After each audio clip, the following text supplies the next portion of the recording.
Okay, good morning, good afternoon, good evening, everyone. Um, my name is Christina Baxter, and I am joined by Gary Sharp on here. And we are going to provide you with an overview of our thoughts on fire as a weapon. As we go through this, I just want to remind you that we have a questions section on the webinar, as well as the chat section. Because there are several hundred of you on here, it'll be difficult to try to get the questions in chat as we go along. So what we'll try to do, unless we have plenty of time at the end, is send you the questions and answers back to you. So that will come from your local Safeware person. So I'm going to turn it over to Gary to say hello, and then we'll get started. Great, thanks, Doc. I'm Gary Sharp. I'm the Vice President of Training at Safeware. Christina and I founded Hazard 3 together. So we'll go through fire as a weapon here, and thanks for joining us. Okay. So first off, just to get the definitions out of the way, so fire as a weapon is generally considered arson in some ways, but arson with a little bit more intent. So not just the criminal activity form of arson, but having a little bit broader context of against people, terrorism, criminal activity, where we're trying to change somebody's mode of thought. The other one that you'll hear used is pyroterrorism, where it is generally trying to get political or social objectives taken care of using fire. And it's really important that we talk about these because while we have talked about fire as a weapon for years, it's been used since the invention of fire. But reality is it's becoming more and more commonplace every day right now. And it's something that we all have to be prepared for and start thinking about how we're going to deal with certain things. Yeah, and this is really a big subject, but it's not a new subject, right? As Dr. Baxter mentioned, this is a really old tactic that's been around, for a long time. But really, what makes it a true emerging threat right now is just the renewed interest in it and the frequency at which it's being employed. As we went through here for this, we've picked out some key case studies and videos that kind of illustrate key points. But the reality is there was no shortage of incidents. I mean, there are hundreds and hundreds of just ones captured on video that are being used all over the place, from sometimes arson for revenge, all the way up to attacks at soft targets and political rallies. And that's something to remember is as we were going through and trying to find video and information to be able to show as well as talk about the different things, what I want to remind you is there is absolutely no shortage of video. There was video from cell phone video to people's Ring cameras. We are always under surveillance. And that's something to think of as you go through this as well. So I want to show you two different events. So if you just go back to May 31st of this year and look at this event in Seoul, Korea. It's a commuter's nightmare. Video from Seoul, South Korea shows the moments a suspect set a packed train car on fire. Video of the May 31st incident was released by a prosecutor's office. It shows a man dousing the floor of the car with gasoline, prompting people to start to run for safety. One woman slips and falls in the liquid. Once the subway car is nearly empty, the suspect ignites a fire that quickly spreads across the floor. Surveillance video from a neighboring car shows the smoke spreading and causing panic. Officials say 6 people were injured, but fortunately no one died. The suspect is reportedly a 67-year-old man who prosecutors say was upset over a divorce ruling. They say he scouted train cars the day before to plan the attack. He's charged with attempted murder and arson. For Ringside Edition Digital, I'm Mara Makulbana. So the one thing to look at there is remembering that while that flame front moved forward right where the material was placed, you didn't see a lot of progression of the fire into the other materials. So I want you to look at this event that happened, very similar situation, but 20 years prior. On the 18th of February 2003, Kim Tae-han filled 2 milk cartons with gasoline and put them in a duffel bag along with a cigarette lighter. He then made his way to Panwol-tang metro station. The initial morning rush had calmed down by the time he boarded train 1079 at 9:45 a.m., but the train was still very busy. Many shops in the city opened at 10:30 a.m., and so retail workers and shoppers were just now making their way into town. Moments after the train left Panmure station, Kim removed the gasoline-filled cartons from his bag and started trying to ignite them with the lighter. Other passengers noticed this alarming behavior and tried to stop him. During the struggle that ensued, one of the cartons burst, spilling its contents through the carriage. As the train pulled into Junggangno station, this spilled gasoline caught fire. Kim's legs and back were badly burned, but he and many other passengers were able to escape when the doors opened at the station. While they fled, the fire quickly spread to the other carriages. The mainly vinyl and plastic interior of the train burned easily, producing thick black smoke and toxic fumes. As this unfolded, another train entered the station from the other direction, train 1080. Despite the fire alarms sounding in the station, the fire hadn't been officially reported, so train 1080 pulled into the station as normal. When the driver, Choi Sang-yeol, reported seeing smoke, he was told by the control center, "Proceed with caution. There's a fire at Junggangno station." This advice woefully underestimated the severity of the situation. Train 1080 caught fire almost as soon as it stopped next to train 1079. For a brief moment, the doors opened, but they were quickly shut again to prevent smoke from getting inside. This may have been done with the intention of moving the train on, away from the source of the fire. However, at that moment, an automatic fire detector was activated, which shut down overhead power to both trains. Driver Choi Sang-yeol made an announcement advising passengers to remain calm and remain seated while he got instructions from the control center.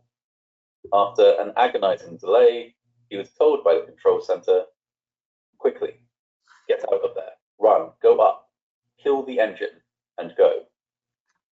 With no overhead power and black smoke pouring in, driver Choi Sang-yeol quickly opened the doors and fled. Unfortunately, as he did so, he took the master key with him. This shut off battery power to the train as well. Many of the doors had not opened by the time he removed the key, and so became effectively locked shut. 79 passengers who had not yet escaped were sealed inside the burning train.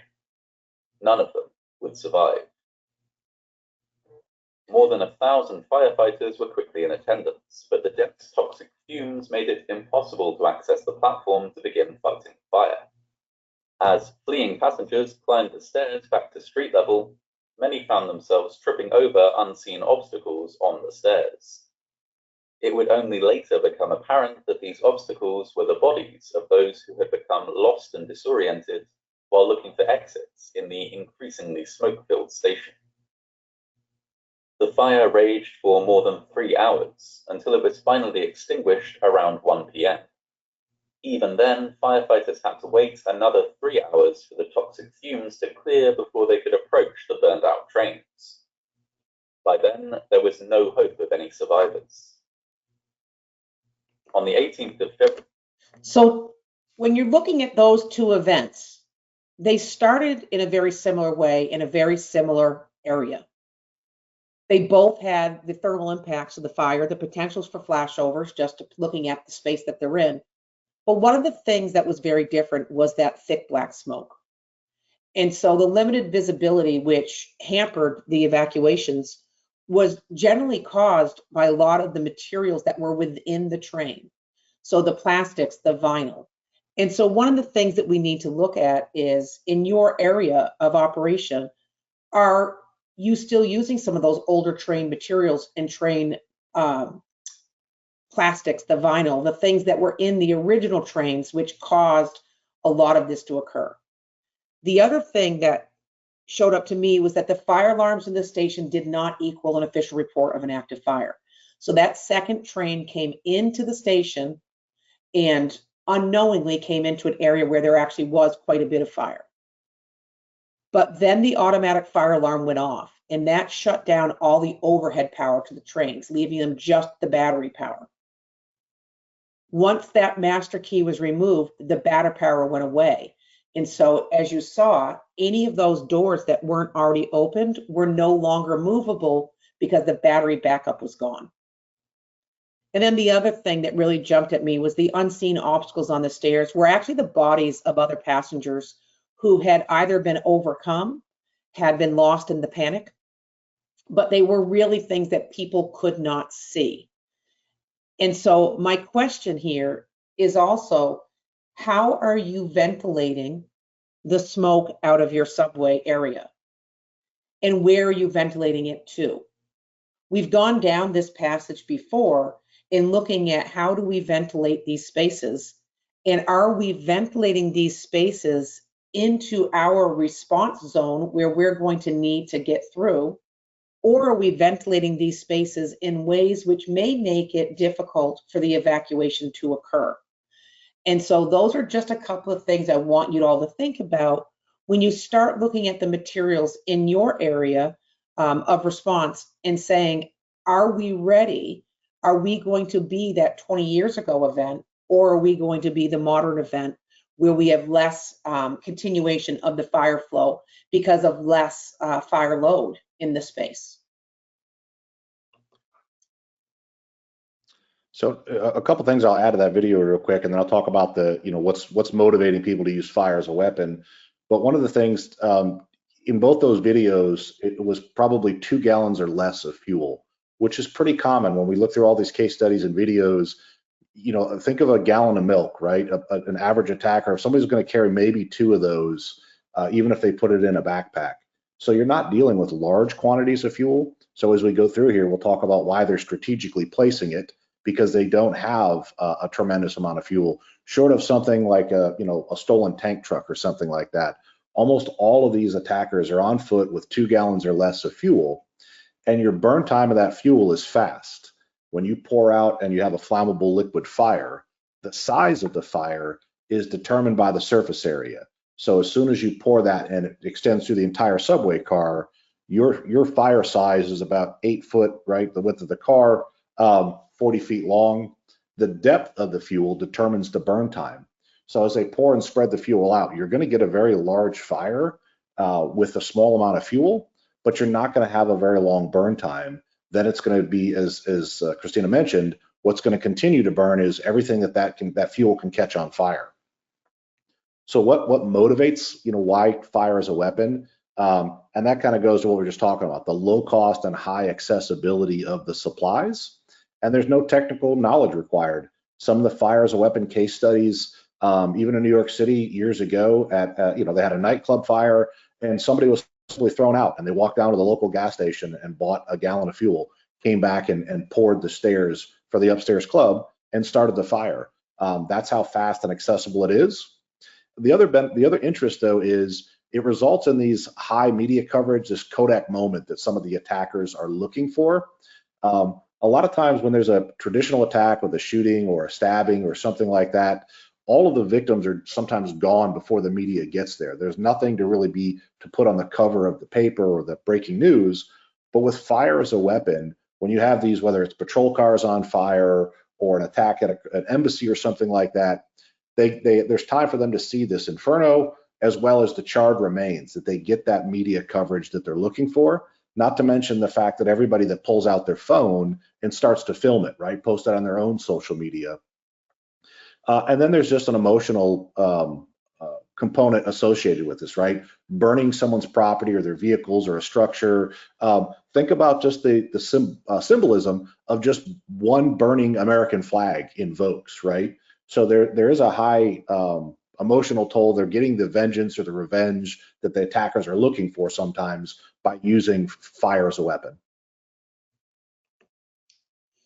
Now, one of the other things, and I wanted to put this one in here because this is one that started me following fire as a weapon as a technique, was the attacks on Benghazi. The video of the attack was captured by cell phones, but it took about 10 more days for the FBI to get its hands on video taken by security cameras at the consulate.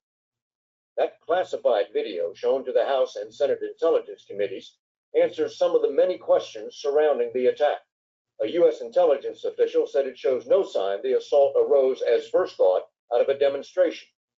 But it also indicates the attack, though intentional, was not well planned.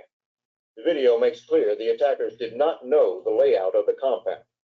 The attack lasted about an hour and ended with the consulate in flames, a scene captured by a surveillance drone overhead. The surviving Americans retreated to a CIA safe house about a mile away, where they continued to take fire from small arms and rocket-propelled grenades. After another hour, the shooting stopped. For 4 hours, no shots were fired, giving a rescue team flown in from Tripoli time to make its way to the annex. 10 minutes after the rescuers arrived, a second attack began, this time with mortars. That attack was also captured on video, both by security cameras and a drone overhead, and it shows a more organized and deliberate assault than the one on the consulate.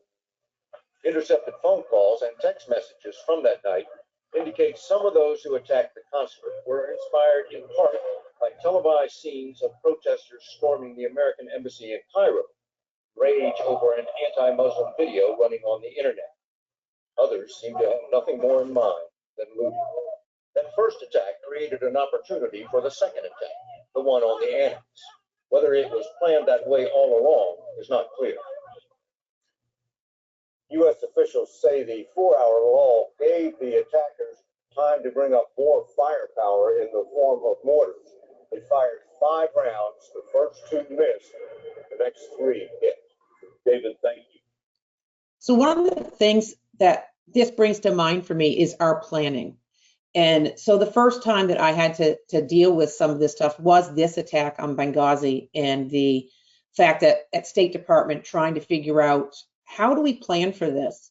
How do we plan for the fact that when we have safe rooms and we now have fire as a weapon and we have smoke coming into the safe rooms, how do we start to plan for those types of things? And what are we going to do when our escape hoods don't work for that type of thing? When we don't have any of the respiratory protection for the CO, which is really what's killing people.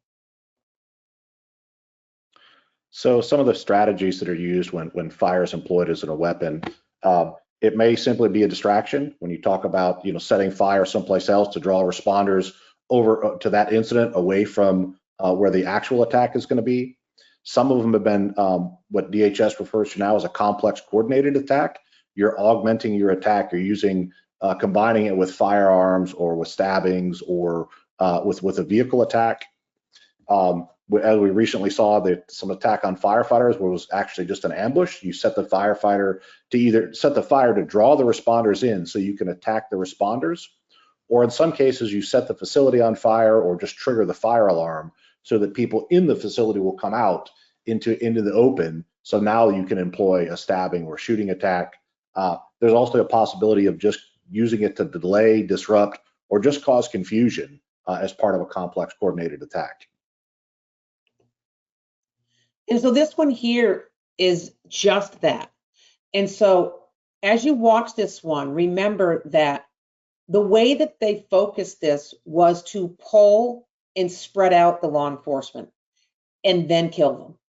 So 15 of the 20 dead are police officers in this instance.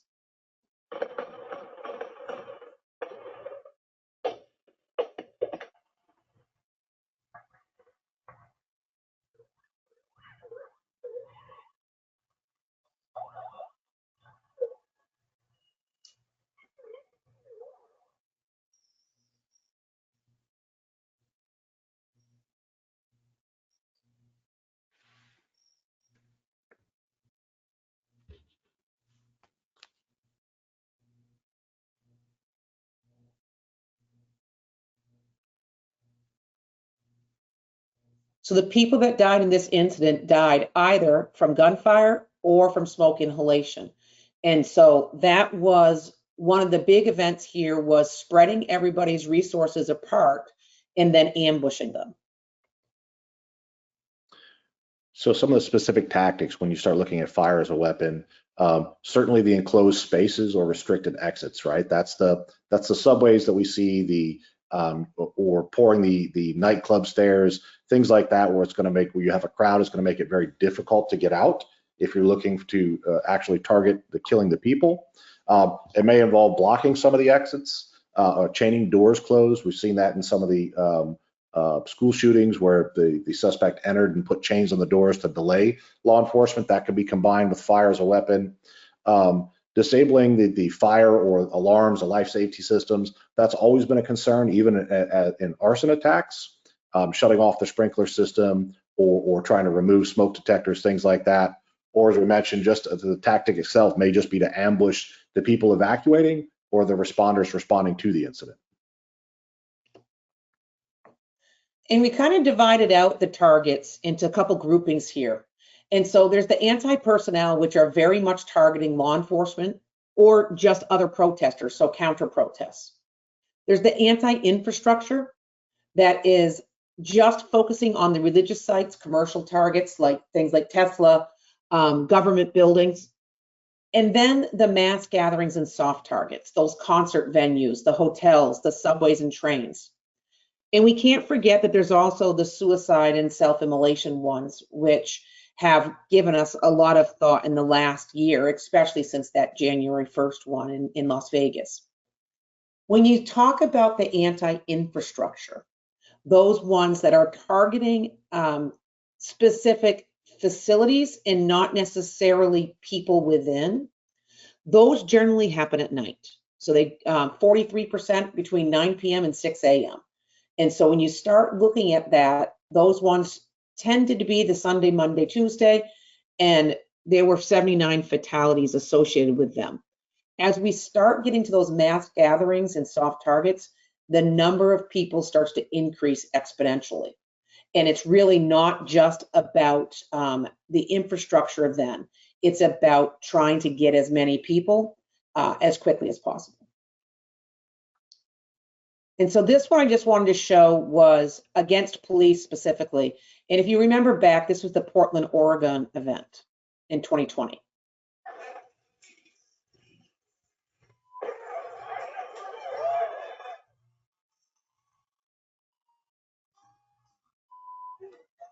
And notice that the officers are wearing respirators, but again, the CO, it's not going to help them from.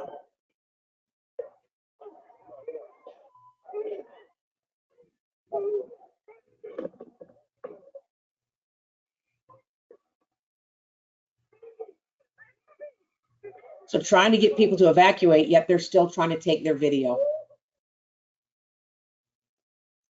And this one here, I just wanted you to look at quickly because this one is in Athens, Greece, and it's showing you a little bit about the different techniques that they're using for launching the Molotov cocktails. As a general rule, Molotov cocktails are thrown from a few feet to where you want. But in this case, they're using launchers.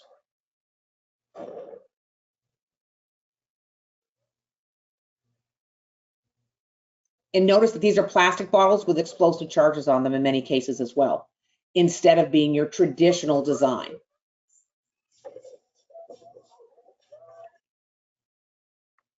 So I wanted to talk just a little bit about protective equipment and understanding what some of these things mean. So you can find a lot of equipment out there that is either flame resistant, flame retardant, or for those of us in the hazmat world, flash protection. And they all are very different things. Law enforcement in your tactical gear and your uniforms needs to be flame resistant. Okay, so while they do sell stuff that's flame retardant, that is generally much cheaper, we have to be careful because that treatment is a treatment on the fabric that'll wash off and wear off with time. And so you will lose your protective nature. Whereas flame resistant materials, it's inherent characteristic of the material, the fabric itself. So while they're more expensive, they are longer lasting. And so we don't have to worry about potentially decontaminating or washing off that treatment. And so that you end up going back into an event where you're having problems. Helmets, obviously critical with a face shield or visor to minimize that impact on the face and the eyes.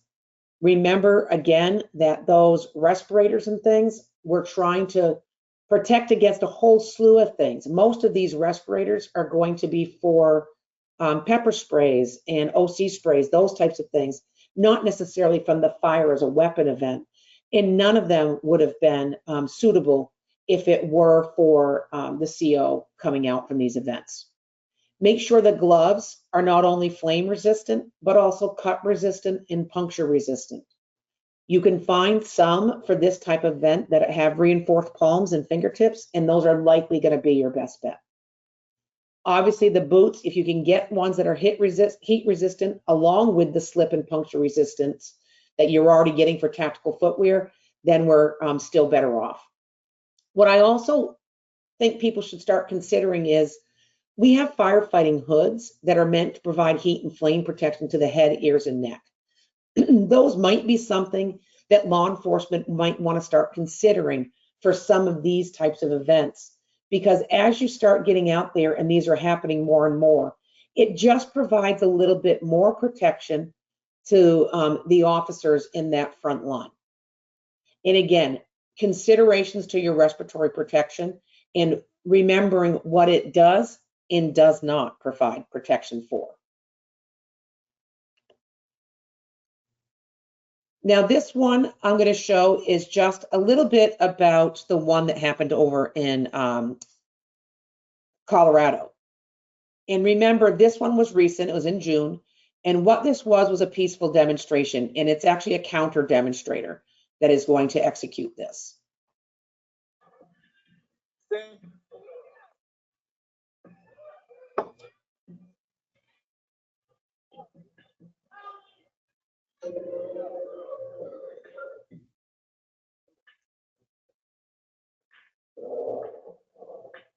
One thing that's really important to look at when you're watching this video is that people are trying to help while others are videoing, of course. But the person and the people they're trying to help are still in harm's way. That attacker is still in the background there. You can see him there with no shirt on, carrying Molotov cocktails. And yet they're trying to work on a couple of patients right there. What we need to do is grab that patient and pull them away. Get them and yourselves away from the source of the attack while other people are trying to take down the attacker.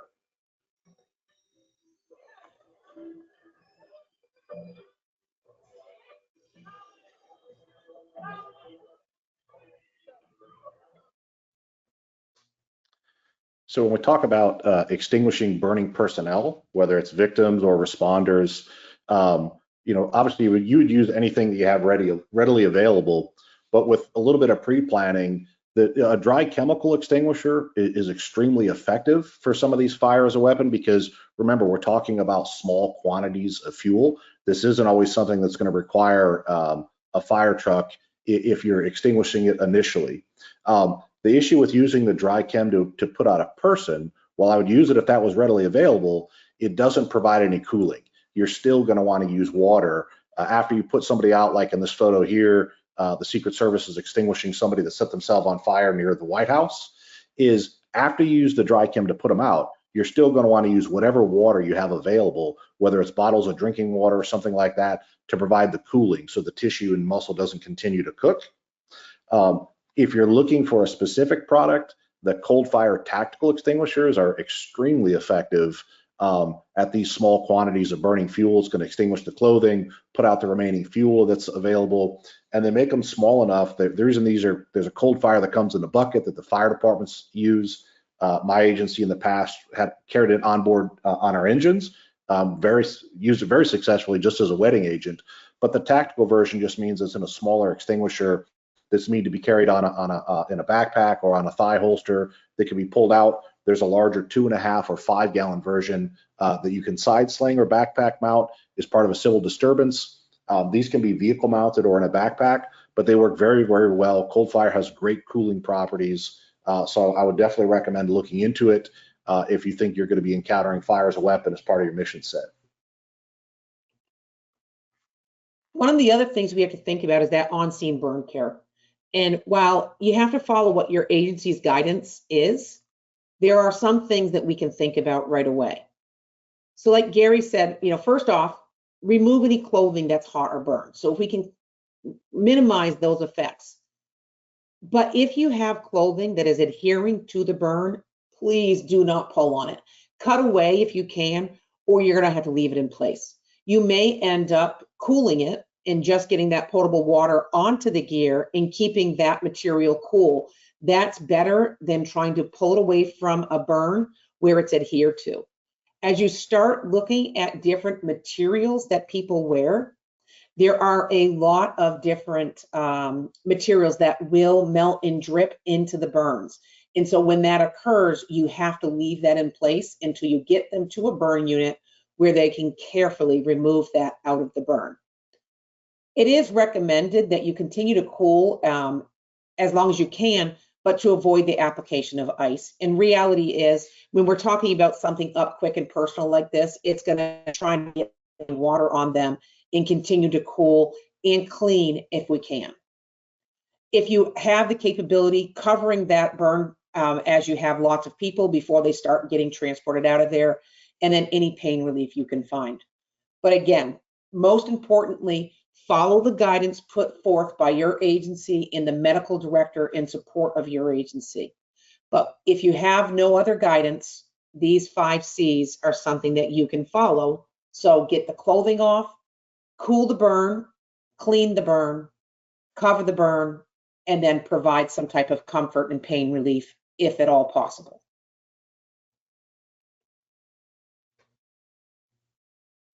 Now, some of the indicators and warnings that we come across as we're starting to plan. So obviously, presence of flammable liquids. Most of the flammable liquids we deal with have distinctive odors that we're all used to. Everything from whether it's just acetone and fingernail polish remover up to the different fuel oils. Other thing to look for, suspicious burns on people's hands and things, indicators that they've been dealing with this type of material. Any intentional damage that you're finding to fire protection systems or equipment. And then, of course, as with any major event, suspicious or unintended items that could incorporate or include several of these incendiary devices. Like Gary said earlier, you're very unlikely to see somebody physically carrying on their body many gallons of these. So you are more likely to have multiple people, each carrying less numbers. Some of the indicators that you might see of somebody planning this type of event is going to be heavy equipment theft. So trying to get through fire barriers, trying to get to that interior space. People that are questioning building floor plans, the egress, the elevators, water supplies, HVAC systems, things that you would worry about for any building, as well as the social media messaging. I can tell you that we do see a huge amount of social media coordination and communication about different ways or different places that you could use these. And we'll show you a couple later on. But just remember that even in all of the jihadi magazines and things out there online, they all still promote fire as a weapon as one of your most lucrative attack methods, mainly because of ease and inability of having to have a lot of planning, not needing a lot of coordination, and not needing a lot of technical know-how. And this evening, there is news amid the growing number of attacks on Tesla vehicles and dealerships, arson and vandalism across the U.S. There are multiple people under arrest tonight, and Attorney General Pam Bondi now calling the attacks domestic terrorism, and what Elon Musk says the company is now doing. Here's our chief investigative correspondent, Aaron Katursky, tonight. Tonight, Elon Musk says his company is stepping up security after a wave of firebombing, shootings, and vandalism targeting Tesla.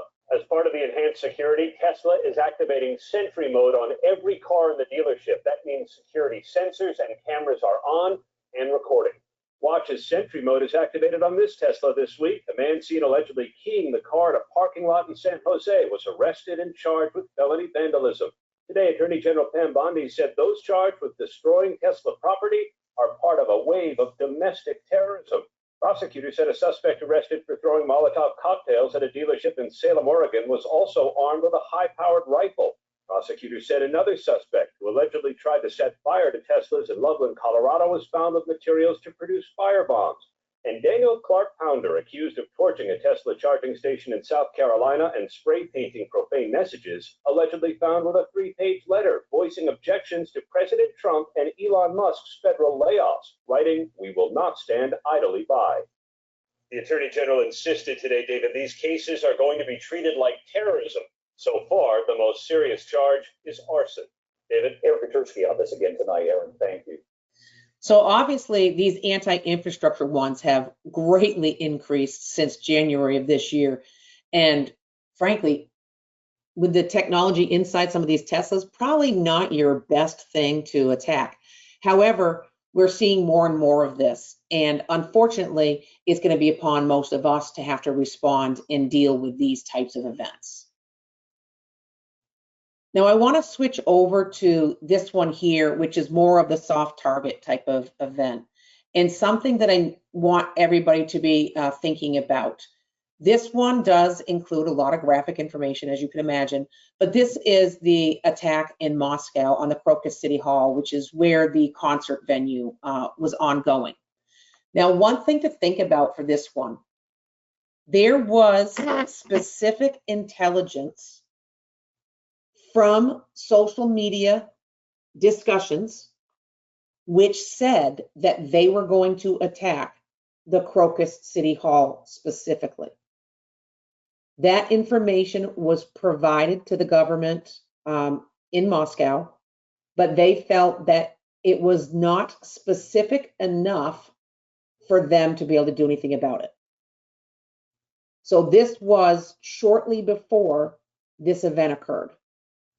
And so as you start seeing the people are talking, there is intelligence out there, and now 145 people die of combined effects from the two different attack methods and 551 injured.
So while many people were able to escape, it's important to note that they started out with the shooting, got people to run and hide, and then set the fire, which ended up with the entire roof collapsing in on this building with people inside.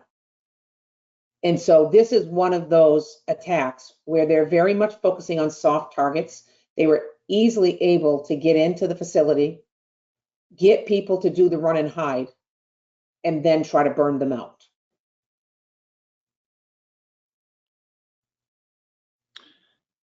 So real quick, just talk about some of the protective measures for infrastructure, particularly from the facility standpoint. There is a great DHS guide out there that talks about fire as a weapon. The security awareness for soft targets is available online. But make sure that if from a facility standpoint, you're coordinating with local fire, EMS, and law enforcement. And as you develop emergency response plans or your emergency action guides for your facility, is you can't always develop your fire response and fire alarm guides as if the fire is not an attack. You always have to take into account that if the fire alarm goes off, it could be because there's an accidental fire, it could be because there's an intentional fire.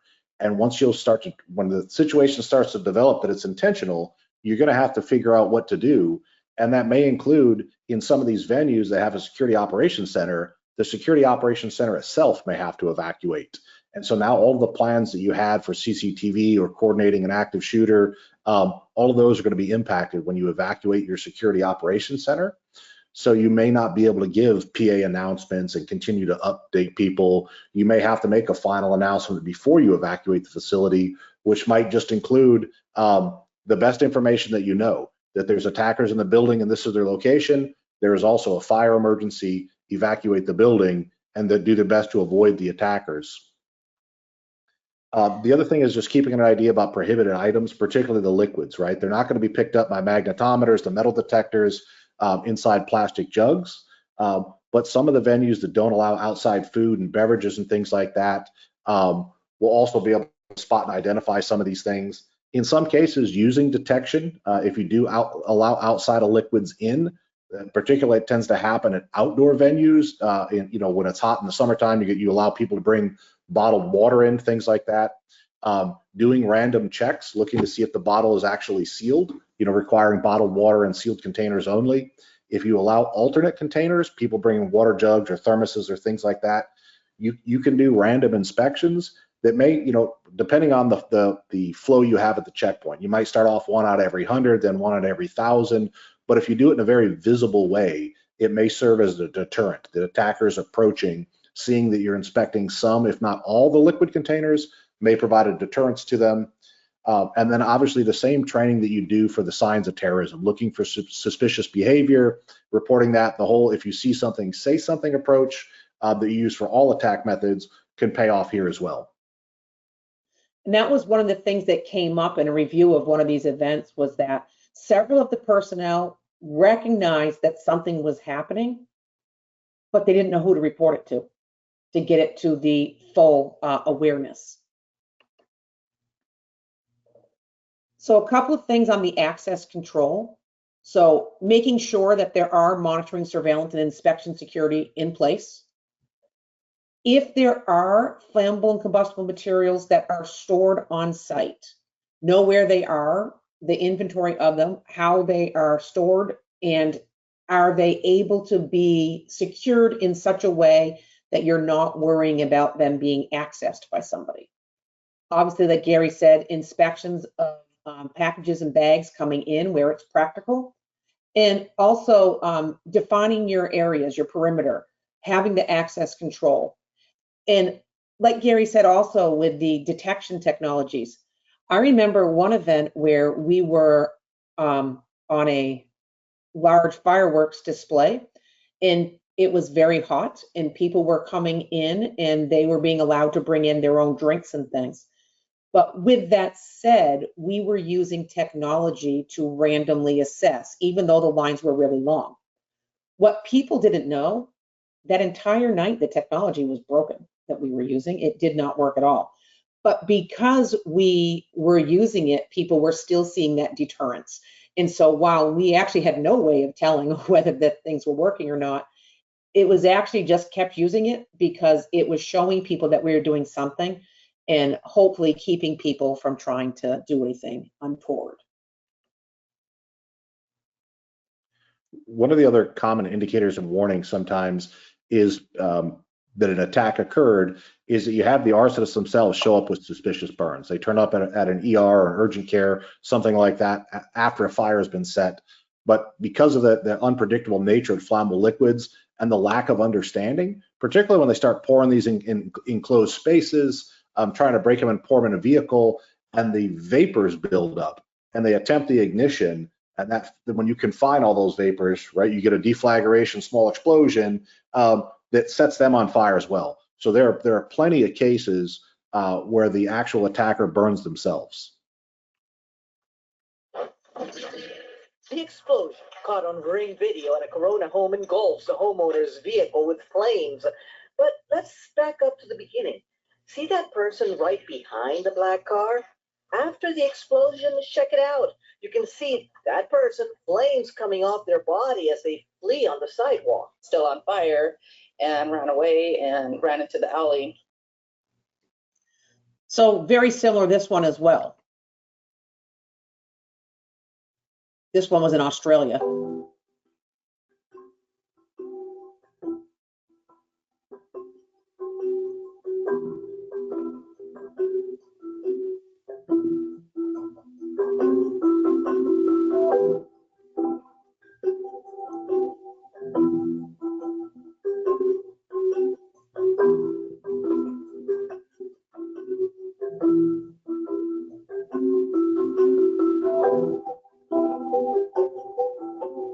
A little bit of misunderstanding about the volatility of materials there, it looks like. Now, we also have the suicide events. And so while we've talked about soft targets and things that they're trying to attack, we've talked about infrastructure, churches, different government buildings, Tesla dealerships. And we've talked a little bit about law enforcement in different protests and anti-protests. What we have here, and this one is a disturbing video, this one is the self-immolation. This is the suicide. And so suicide's for a purpose, but also where we can also become harmed.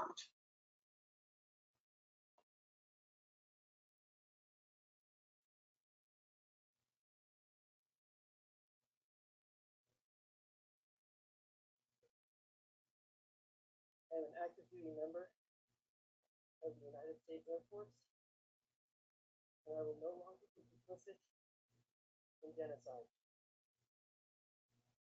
I'm about to engage in an extreme act of protest that compares to what people have been experiencing in Palestine at the hands of their colonizers. It's not extreme at all. This is what our ruling class has decided to do.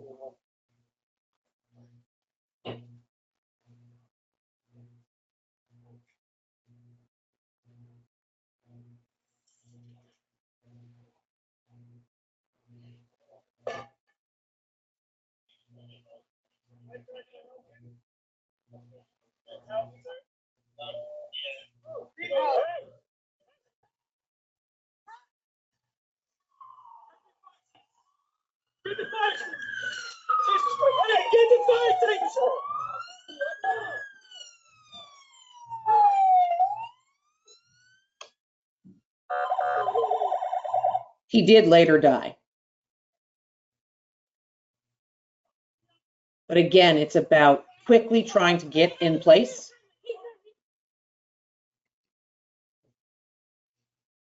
Now, this one here also, January of 2025. This is the one at the Trump Towers, Trump Hotel in Vegas. And I just put this quote from his documentation that this was not a terrorist attack, it was a wake-up call. Americans only pay attention to spectacles and violence. And what better way to get my point across than a stunt with fireworks and explosives? So this guy was a Green Beret. He was very well versed in fireworks and explosives. And this video captured the moment it happened. The sheriff's office says the rental car arrived in Las Vegas around 7:30 this morning. The driver went up and down Las Vegas Boulevard before they pulled into Trump Towers. The car sat there fewer than 20 seconds before it exploded. The driver died, 7 others were injured. Police found firework mortars and camp fuel canisters stuffed inside the vehicle. The Las Vegas Sheriff's Office says they learned the truck was rented in Colorado using Turo. It is the same rideshare app that was used to rent the pickup truck involved in the Bourbon Street attack, but authorities have not said whether there's any possible connection. so looking at the different types of materials here, now keeping in mind in this suicide, he did not die from the fire. He actually shot himself in the head. And that is probably what ended up starting off everything else. But he killed himself prior to the explosions. Christina, the other thing to mention when we've seen some of these, I forgot to bring up during the Tesla attacks, is that a lot of times they're trying to set the vehicle on fire in the exterior or trying to break a window and pour the interior. Not all of these attacks on Teslas and EVs, actually the battery pack never becomes involved in the fire. The interior burns up, the fuel burns up fairly quickly.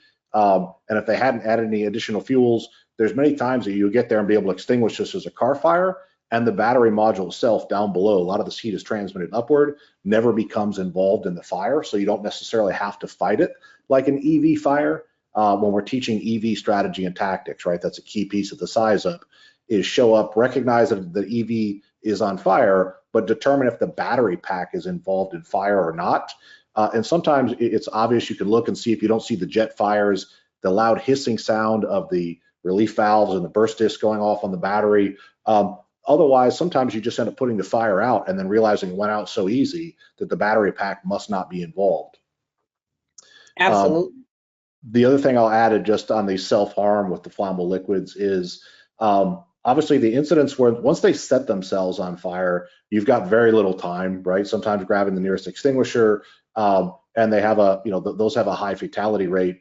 But the other thing that we see sometimes where it's more of a cry for help in that people are pouring themselves in the flammable liquid, but not lighting themselves on fire. And so now you're in a standoff situation with a suicidal person who's covered in a flammable liquid and has a lighter or other ignition device ready.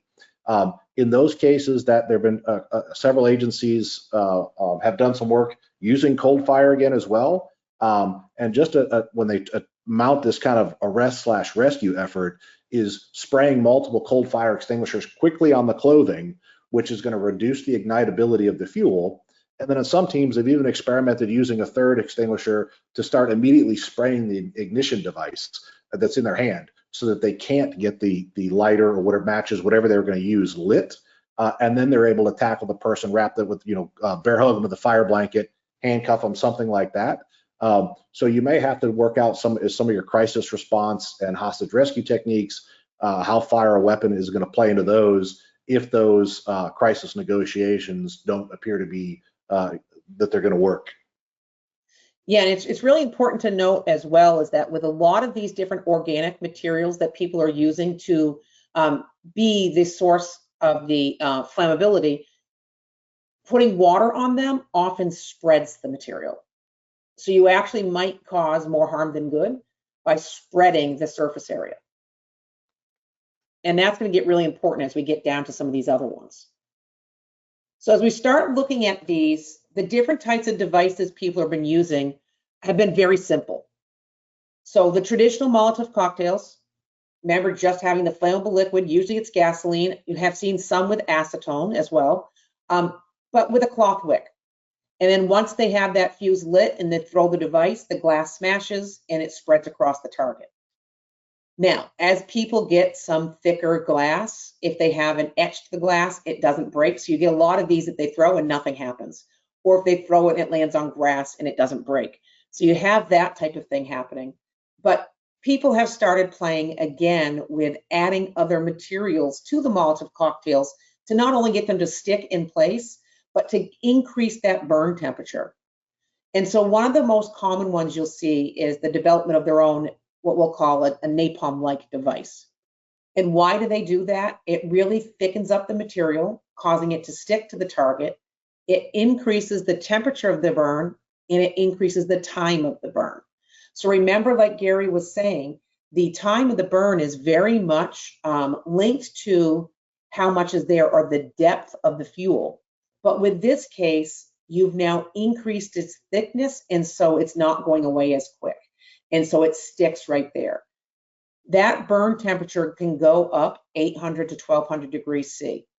When an officer gets a napalm burn, it is 100% taking them out of the fight. It is not a surface burn that is going to be like having a sunburn anymore. You're now talking full thickness burns. So these are just some of the things that they look like. So the traditional Molotov cocktail, I think everybody's familiar with that. But now you're seeing napalm-like devices that are UAV delivered, that have been shot out of different types of devices. But it's not as simple as it used to be. So a couple of things to think about when people are using Molotov cocktails. As I said, they're likely to be thrown from a close range. Okay, this is usually feet to several feet. As a general rule, more than one attacker. So when you start thinking about the fact that they're only going to carry what they can easily carry, even if it's in a backpack, it's only going to be at most a couple gallons. The preparation of the devices can take place anywhere. The lighting generally has to take place very close to the target. And so as a general rule, based upon a lot of studies, it takes about 40 seconds before they have to throw the device after they've lit it.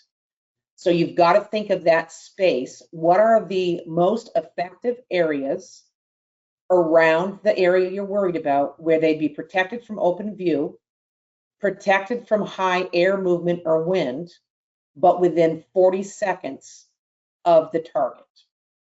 Okay, in remembering the small bottles are much easier to hide. They're still effective. They're still going to give you the coverage area you want. You just may not have the length of time that you want, the depth of the profile. So as you start thinking about areas where this may occur, also start looking for those areas that might be preparation points and ones that you want to take away from their ability. Okay, putting cameras in place, putting people in those locations, which would be the best ones for them to have that protection.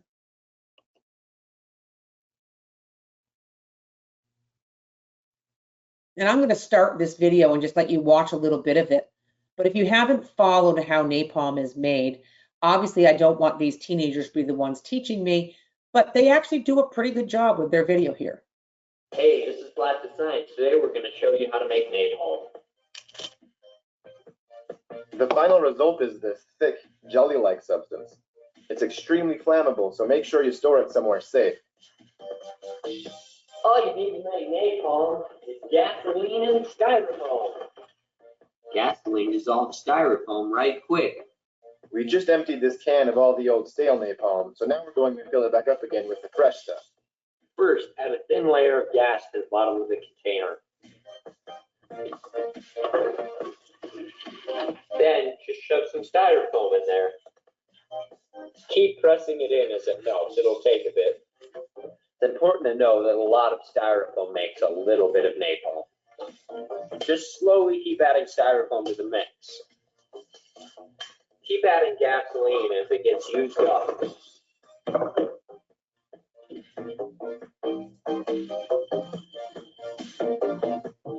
Just a little bit. You're wondering where we get the styrofoam.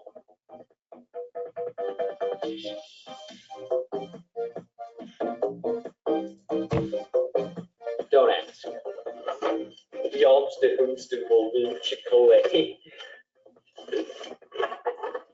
Final product. Mind the splotches, I use dirty rebar. Remember, kids, put your napalm away. Seal it up tight.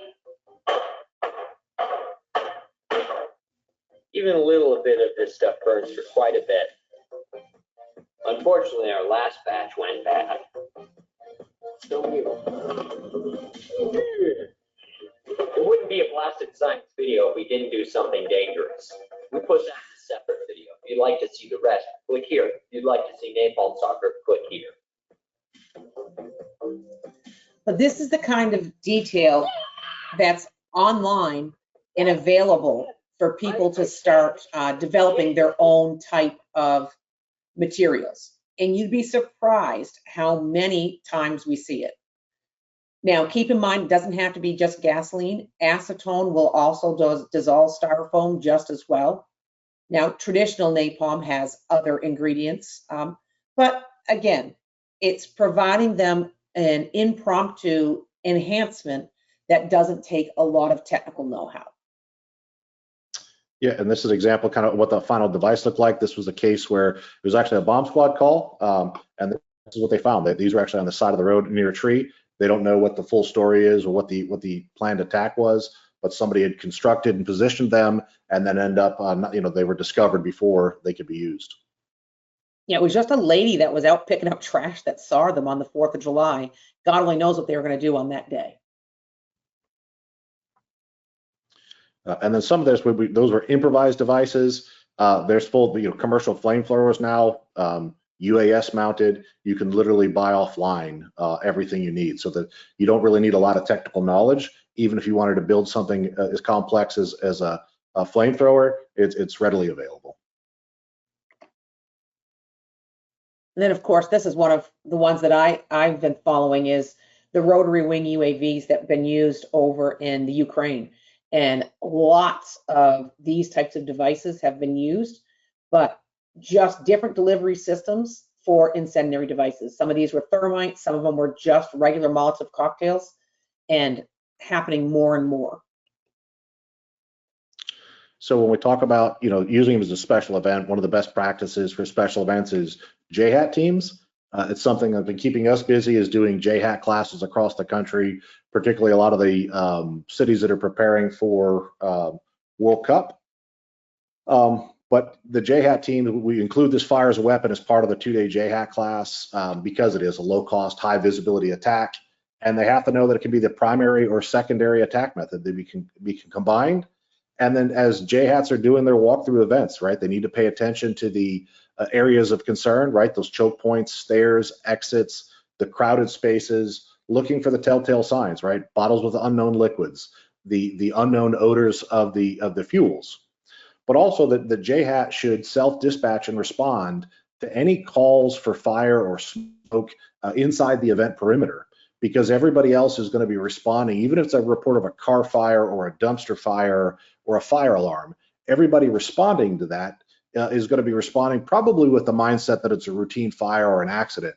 The JHAT team should always be responding not to fight the fire. It's important that JHATs stay in an assessment role, but their job is to start looking at is there a nexus to an attack, right? Is there anything about this fire that makes it suspicious?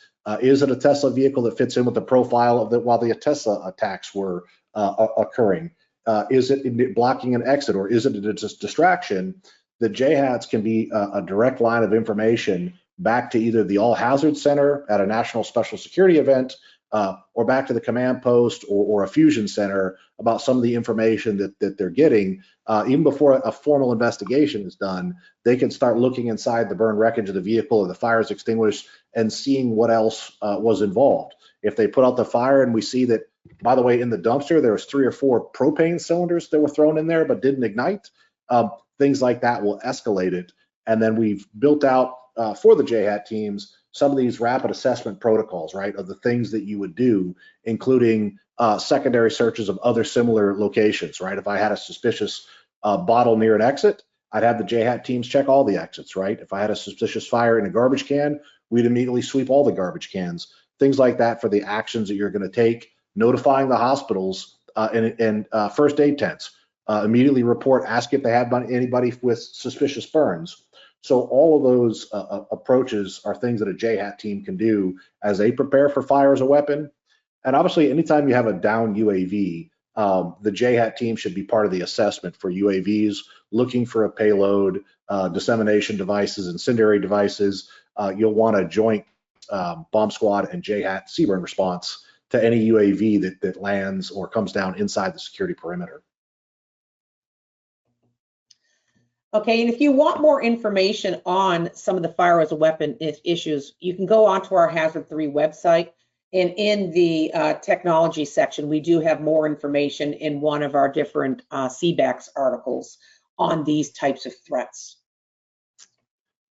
So the other place we've got some more training coming up, we're planning in November, 12th through the 14th in San Antonio. We'll be hosting the Hazardous Materials Instructors and Commanders Conference. The target audience for this conference is really command staff, people in leadership roles, team coordinators, training, even your logistics staff that are helping manage the operations of hazmat CBRN response teams. So we'll have 3 tracks of classes going on. We've got some great keynote speakers from Brig Barker, former FBI JTTF agent, is going to be talking about some very detailed approach to recognizing signs of terrorism and radicalization. We'll also have some of the team of Echelon Front there talking about extreme ownership. And then we'll have quite a few breakout sessions that'll be just a little bit more advanced than the classes at your average hazmat conference, because they'll really be intended for that target audience, command officers, and then some train the trainers for some of the instructors. Some of the vendors will be there doing some deeper dives on the equipment, on operation, maintenance, and simple repairs, tips and tricks, as well as train the trainers on the equipment. So the real goal of the HMIC is that when you come there, we're trying to give you information that you can take back and make your whole hazmat program better, as opposed to a lot of the conferences that I enjoy going to. I go there so I can learn to become a better responder. HMIC is really about what you can take back to enhance your whole hazmat program. And then, of course, we'll give you our emails, and you can certainly go to the Safeware Inc. website if you have any questions on equipment, including the products like cold fire, things like that, some of the law enforcement protective equipment. If you go to the hazard3.com website, that will give you a lot of the training courses that we might have mentioned. If you want to do schedule a webinar with Dr. Baxter, things like that, we can help you with. Certainly, we have a hazard3.com Facebook page. We try to post a lot of current events and emerging incidents on the Facebook every day. And then Christine and I are both on LinkedIn if you want to connect with us there. These are both our emails as well as our cell phone numbers. We're generally not designed to be a phone a friend Chemtrex style help desk, but if you are on an incident and you need something, texting us first will help because we're in class a lot, but usually we can see that on the Apple Watch that you have a kind of pressing time sensitive question, and we can jump out of class and call you back. And Gary, I do see one question from Alex up that I have not seen any answers to yet. But his question was, do we expect additional legislation or implementation of shoot down policies for drones with recent problems during rescue operations and with these additional risks of bombings? I don't know the probability that we'll get that legislation, obviously, to empower state and local responders. I don't know what the probability is we'll get it. I know there's been more interest, right? More agencies have wanted it. Obviously, during some of the New Jersey sightings, there were agencies that sounded like they were maybe going to go forward without it in an extreme case. So I think that it's probably needed. And it's one of those ones that I think they'll just have to do it in a controlled manner. Obviously, because some of the same technologies and techniques that are used can also cause bigger problems. If you start, some of the drones start falling out of the sky, particularly on these soft targets, when they're over top of people, right? Even the ones that are flying over. I mean, the NFL has been dealing with this for a very long time. I saw an interview with their chief of security, Kathleen Lanier, a while back, and I forgot when she mentioned how many drone incursions they have at their stadiums. And I thought it was incredible, the number they have. But in something like that, imagine trying to drop the drone and it falling on someone's head. So we may get that at the state and local, but I also think it's still important to use investigative techniques and some of the existing technologies now that identify the operator, right? If you take away the drone and you drop it, you have the drone. But if you get the operator, you can prevent some of the future problems. So some of those technologies that pinpoint where they're operating from. And then I've seen some great cases where they've just used undercover officers have just approached the operator. People just working the outside perimeter just see the person using the controller, and they'll walk up even with a body camera recording and just ask them like, hey, is that your drone? And they say yes on video. And then they say stuff like, hey, isn't it illegal to fly that over the stadium? Yeah, but I don't think they'll catch me. And they capture all of it. And so now with your existing authorities, you've got the operator and the drone. But it will be interesting to see what additional authority is authorized and what agencies they're going to provide it to. Yes. Okay, with that, I want to say thank you guys for joining in. And if you have other topics of interest, please reach out to us because we do like doing these periodic threat updates for everybody and getting as much information out there as we can and providing you direction towards where you can find more information. So thank you all. Stay safe out there and keep up the good fight.